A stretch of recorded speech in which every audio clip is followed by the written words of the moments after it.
ఈ మధ్య ఒక హిందూ మీద అదే మన తెలంగాణ ఒక వ్యక్తి మీద మార్వాడీలు కొట్టారు. సో ఇప్పుడు అట్లా కొట్టినందుకు ఇక్కడ వ్యాపారాలు చేసుకుంటానికి వచ్చిన వాళ్ళు మన మీద దాడి చేయడం ఏంటి, తెలంగాణ మీద ఆంధ్ర వాళ్ళ మీద దాడి చేయడం ఏంటి?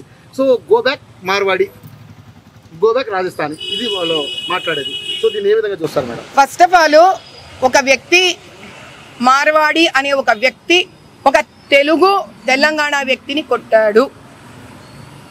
ఈ విషయాన్ని కనుక మనం పట్టుకొని భూతద్దంలో కనుక చూడవలసి వస్తే ఎంఐఎం పార్టీ దుండగులు ఎంత మందిని కొట్టి హింసించి చంపి దిక్కు దివాణా లేకుండా పడేశారు. రోహిణ్యాలు వచ్చారు ఇక్కడ, 1,500,000 రోహిణ్యాలు ఉన్నారు ఇక్కడ. వాడి గురించి ఎవడికొద్దా? ఈ కొట్లాట ఎందుకు వచ్చింది, దేనికి వచ్చింది? ఒక వ్యక్తి ఇంకో వ్యక్తిని కొట్టాడంట. 3.5-4 కోట్ల తెలంగాణ ప్రజలలో హిందూ కొట్టుకుంటున్నాడు, హిందూ ముస్లిం కొట్టుకుంటున్నాడు, ముస్లిం హిందూ కొట్టుకుంటున్నాడు. ఒక్క మార్వాడి ఒక్క హిందూ, అసలు మార్వాడి అని చెప్పడం ఏంటి అంత అసహ్యంగా ఉంది? తెలంగాణలో అతని ఆధార్ కార్డు ఉండింటుంది, ఓటర్ ఐడి ఉండింటుంది. ఈ విషయాలు ఇంత పెద్దగా చేస్తున్నారు ఎవరు? ఆ కమ్యూనిస్ట్ వాళ్ళు చేస్తున్నారు ఇవంతా, ఆ లెఫ్టిస్టులు. ఎందుకని? బీజేపీ గవర్నమెంట్ సెంటర్ లో స్ట్రాంగ్ గా ఉంది, దేశాన్ని ముందుకు తీసుకొని వెళ్తుంది. కాంగ్రెస్ ని తరిమి కొట్టి బయటికి వెళ్ళిపోయే టైం వచ్చింది కాబట్టి అటు మహారాష్ట్రలో రెచ్చగొడుతున్నారు, కర్ణాటకలో రెచ్చగొడుతున్నారు, ఇప్పుడు తెలంగాణకు కూడా వచ్చారు. అయ్యా తెలంగాణ హిందూ ప్రజలు కొంచెం బుర్ర ఉపయోగించుకోండి. మన చుట్టుపక్కలే మనం రెచ్చగొట్టే వాళ్ళు ఉంటారు.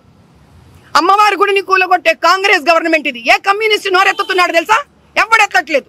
ఏ లెఫ్టిస్ట్ నోరెత్తుతున్నాడు? ఎవరు నోరెత్తట్లేదు. ఈ రోజు నేను పోరాడితే నా హిందూ ధర్మ పోరాటాన్ని కూడా వీళ్ళు రాజకీయ రంగు రుబ్బుతున్నారు దీనికి. ఆ తెలంగాణ శ్యామ్ అంట ఏమంటున్నాడు? నీ దగ్గర 1 ఎకరం ఉంటే ఇయ్యి అంటున్నాడు. నా దగ్గర ఎకరం ఉండే ఇచ్చే ముందు నువ్వు ఇక్కడికి వచ్చి అమ్మవారి గుడి దగ్గర దెబ్బలు తినిపో నువ్వు ఫస్ట్. తెలంగాణ ప్రజలు బతుకమ్మ చేసుకున్న ఆడవాళ్ళని భయంకర నాశనం చేస్తే అటువంటి రజాకార్కి చేతులు కలిపిన కాంగ్రెస్ తొత్తులు ఉన్నారు ఇక్కడ. వాళ్ళ గురించి మాట్లాడే ధైర్యం ఇది కమ్యూనిస్ట్ లెఫ్టిస్ట్ వాళ్ళకి. కలిసిమెలిసి ఉన్న భారతదేశాన్ని విడగొట్టే ప్రయత్నం చేస్తారా? దేశం నుంచి తరిమి కొడతాం. ధైర్యం ఉంటే రోహిణ్యాల గురించి మాట్లాడండి. తెలుసా? ర్యాపిడోలు గీపిడోలు పేరు మీద రోహిణ్యాస్ ఎంతమంది ఆడకూతుర్లను నాశనం చేస్తున్నారో తెలుసారా మీకు? అది మాట్లాడే ధైర్యం దమ్ము లేదు కానీ మీకు.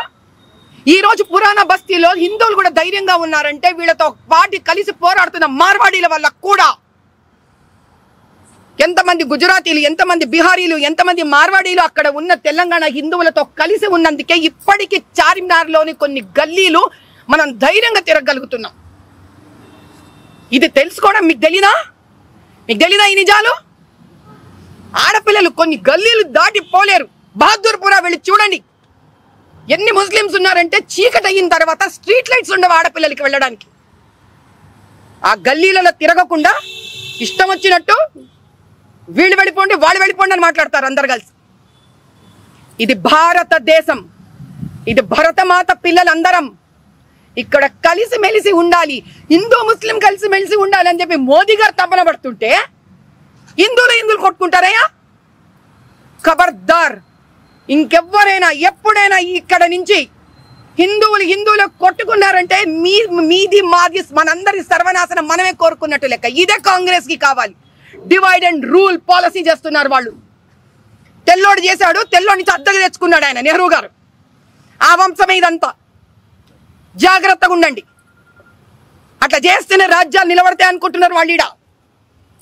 ఇంకా మనం ఎవరు విడగొట్టకూడదు. అందరం కలిసిమెలిసి ఉంటాం, ఇక్కడే ఉంటాం. తెలంగాణ తెలుగు వాళ్ళము రాజస్థాన్ లో బతుకుతాం, గుజరాత్ లో బతుకుతాం, వాళ్ళు ఇక్కడికి వచ్చి బతుకుతారు. That's it. జై బోలో భారత్ మాతా కీ జై. షేర్ చేయండి, లైక్ చేయండి, సబ్స్క్రైబ్ చేయండి. మరిన్ని వీడియోల కోసం బెల్ సింబల్ పై క్లిక్ చేయండి.